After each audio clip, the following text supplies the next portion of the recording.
বরিশালের বাকেরগঞ্জ উপজেলার বিভিন্ন এলাকায় কয়েকদিন ধরে ঘুরে বেড়াতে দেখা যাচ্ছে একটি দলছুট মুখপোড়া হনুমান। স্থানীয়দের কাছে এটি এখন বেশ আলোচনার বিষয় হয়ে দাঁড়িয়েছে। প্রতিদিনই এক স্থান থেকে অন্য স্থানে গাছে গাছে ঘুরে বেড়ানো এই বন্য প্রাণীটিকে এক নজর দেখতে ভিড় করছেন উৎসুক মানুষ।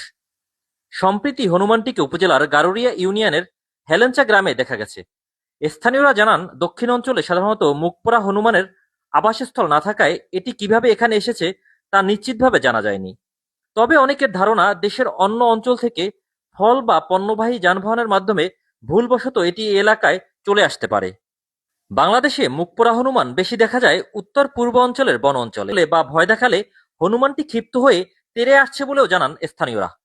বন্যপ্রাণী বিশেষজ্ঞদের মতে, দলছুট হয়ে লোকালয়ে চলে আসা হনুমানের প্রতি সহানুভূতিশীল আচরণ করা প্রয়োজন। তবে তাকে বিরক্ত না করে নিরাপদ দূরত্ব বজায় রাখা উচিত, কারণ আতঙ্কিত হলে প্রাণীটি আক্রমণাত্মক আচরণ করতে পারে। এদিকে হেলেঞ্চা গ্রাম সহ আশেপাশের এলাকায় প্রতিদিনই বিভিন্ন বয়সী মানুষ হনুমানটিকে দেখতে ভিড় করছেন। কেউ খাবার দিচ্ছেন, কেউ আবার মোবাইল ফোনে ছবি ও ভিডিও ধারণ করছেন। তবে এখন পর্যন্ত প্রাণীটির স্থায়ী অবস্থান নির্ধারণ করা সম্ভব হয়নি।